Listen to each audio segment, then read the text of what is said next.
Beksi, salah satu silat khas Betawi yang ditetapkan menjadi warisan budaya tak benda oleh Kemendikbud Republik Indonesia pada tahun 2015.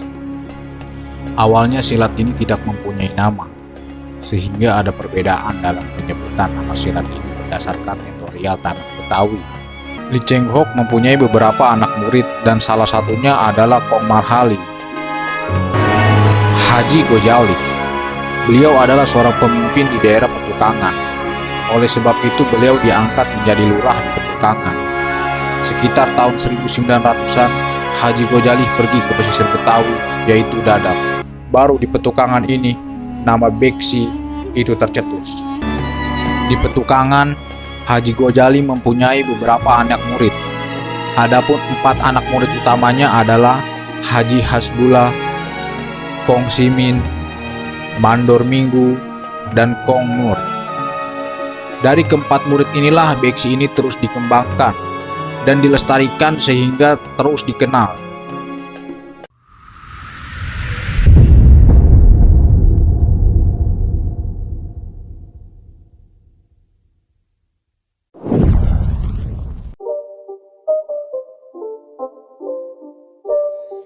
It's not a game, it's a rich thing. Gue Coco. Sebelumnya kita sudah membahas sejarah singkat silat Beksi hingga ke tanah Petukangan dan mulai dikenal di kalangan luas. Ya, Haji Gojali. Beliaulah yang membawanya ke tanah Petukangan ini.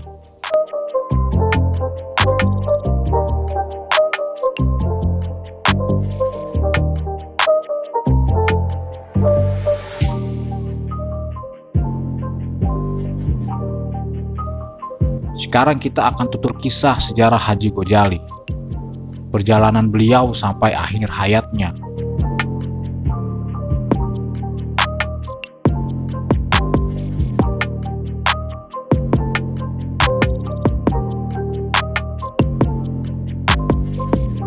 Mungkin banyak dari kita yang mempelajari dan mencintai silat Beksi.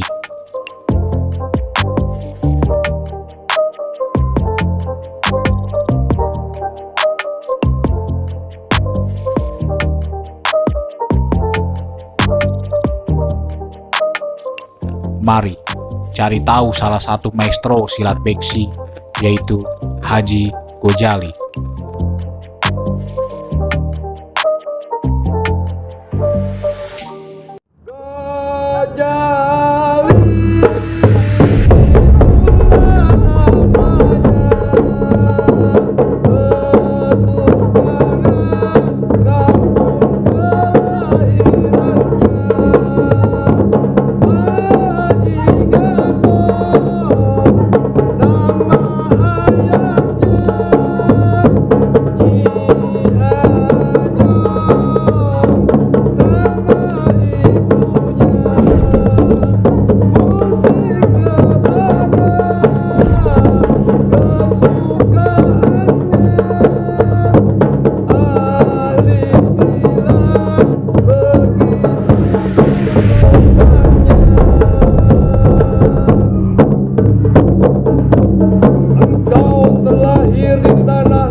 mengenal sosok Haji Gojali.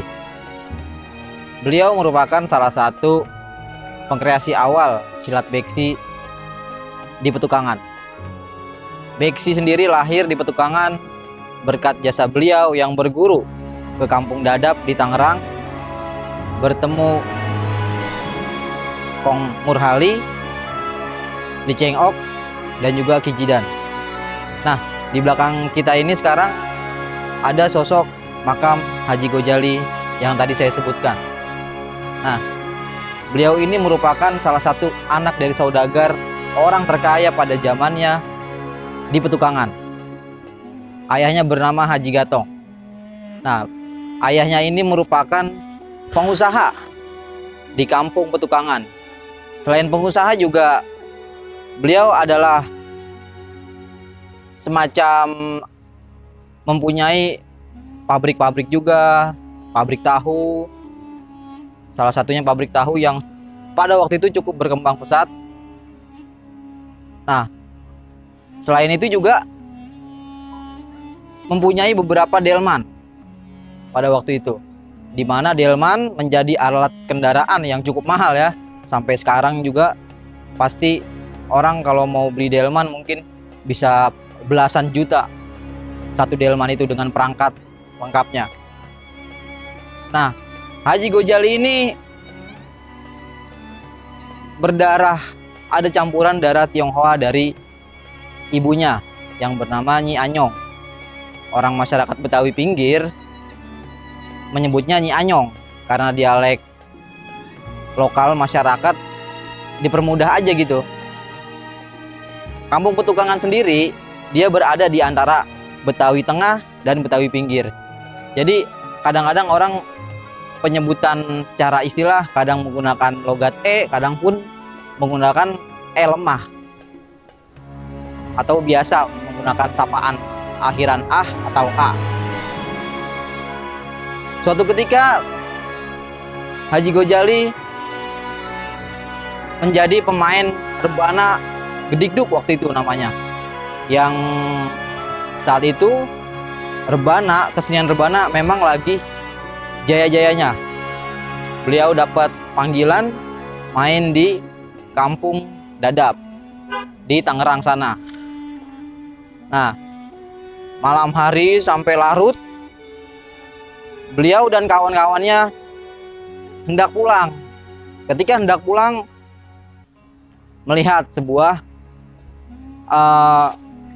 perkumpulan orang sedang berlatih silat gitu. Nah, pada saat itu beberapa sumber mengatakan itu merupakan Ki Murhali. Ki Murhali yang sedang melatih silat. Lalu Gojali ikut ternyata dalam latihan itu. Ketika Gojali ikut, dia tuh berniat ingin memperdalam lebih jauh lagi, lebih diperkaya lagi. Dia pulanglah ke Kampung Petukangan. Dia minta izin sama orang tuanya. Beliau minta restu lah untuk berguru ke Ki Murhali. Nah, suatu ketika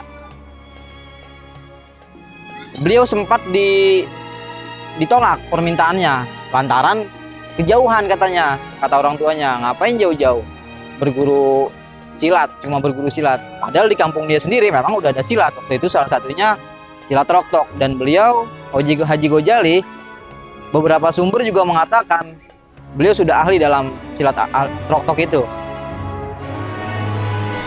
Namun keinginan kekuatan Haji Gojali untuk belajar silat, dulu namanya di sana belum beksi, belum, masih orang pinggir nyebutnya jurus kalau soal silat, tapi orang Betawi Tengah menyebutnya main pukulan. Jadi Kampung Petukangan di antara kedua wilayah itu, antara Betawi pinggir dan Betawi Tengah, kadang orang nyebutnya jurus, kadang juga orang menyebutnya main pukulan. Tapi orang Dadap sendiri menyebutnya jurus. Nah, permintaan Haji Gojali ditolak karena tadi kejauhan. Akhirnya beliau mengancam bahwa kudanya, salah satu kudanya ini akan dijual untuk biaya, mungkin di sana waktu itu mukim ya, ataupun biaya makan kesehariannya beliau lah. Nah, karena orang tuanya kaya raya, tak sempat lah itu kudanya dijual. Akhirnya pun permintaan anaknya yang semata wayang ini dituruti gitu. Akhirnya beliau hijrahlah ke Kampung Dadap. Beliau belajar bersama Ki Murhali, lalu dipertemukanlah oleh Li Cheng Ok, guru dari Ki Murhali. Nah, Li Cheng Ok sendiri ini merupakan warga Tionghoa atau Cina ya. Nah, Li Cheng Ok ini berasal dari bangsa Hokkien di Cina Selatan. Jadi kakek dari Li Cheng Ok sendiri sudah lama menetap di Kampung Dadap. Nah, ketika Li Cheng Ok sudah di Kampung Dadap, sebelum tahun 1740 ketika pemberontakan Cina di Batavia, di mana orang-orang Cina, orang-orang Arab itu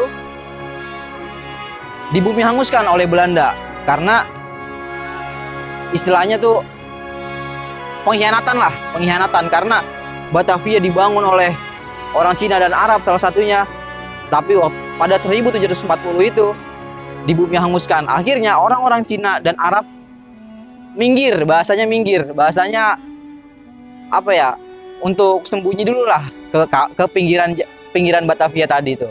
Nah, kalau dulu namanya Oma Landen ya.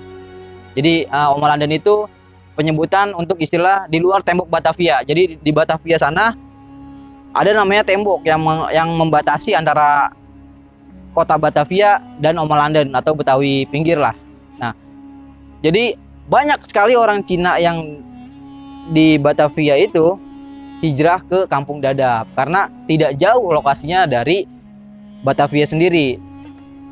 Kakek Li Cheng Ok akhirnya menetap di Kampung Dadap. Nah, saya menduga dalam penelitian beberapa sumber yang saya teliti, saya menduga bahwa kakek Li Cheng Ok akhirnya menetap di sana dan Li Cheng Ok pun akhirnya lahir di sana dari keturunan Hokkien, Cina Selatan. Nah, pada waktu itu orang-orang Cina pun dikenai pajak yang cukup tinggi, termasuk juga orang Arab. Karena untuk menghindari pembayaran pajak ini, akhirnya mereka banyak sekali yang menjadi muslim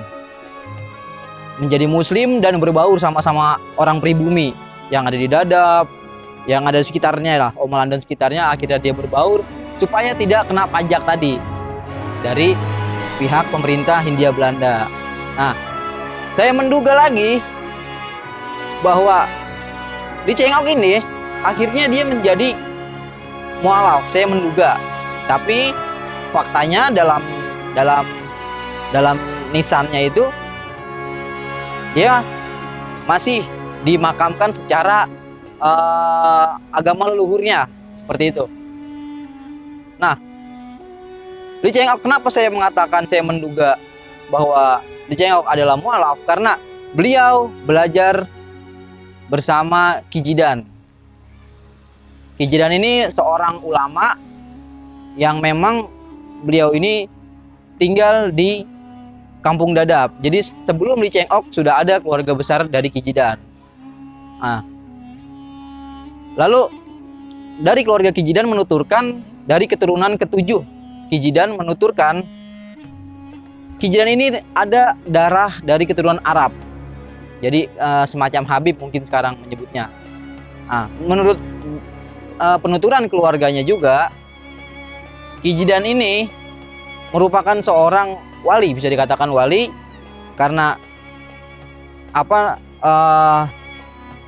di mana dulu Batavia dikuasai orang Belanda dan bangsa pribumi masih memperjuangkan bahwa Batavia ingin diribut kembali gitu. Jadi kira-kira Ki Jidan ini bisa diduga beliau ini pejuang sekaligus ulama. Nah, bertemulah beliau oleh Li Cheng Ok, yang dimana Li Cheng Ok ini akhirnya belajar silat dari Ki Jidan pribumi tadi. Nah, Li Cheng Ok yang udah menguasai beberapa jurus silat dari kakeknya, karena kakeknya juga keturunan ahli silat, salah satunya ada kuntau. Ya, dia ahli kuntau. Nah, dia belajarlah sama Ki Jidan. Tapi menurut keluarga dari Ki Jidan, keturunan ketujuh Ki Jidan, bahwa Li Cheng Ok tidak menjadi mualaf. Nah, itu pernyataan dari keluarga keturunan ketujuh dari Ki Jidan mengenai Li Cheng Ok. Di mana Li Cheng Ok memiliki seorang anak namanya Li Tongsan. Nah, Haji Gojali pulang akhirnya ke Petukangan, kembali ke Petukangan, menyebarkan ilmu silat yang dia miliki. Dan akhirnya orang-orang sekarang mengenalnya dengan nama Beksi.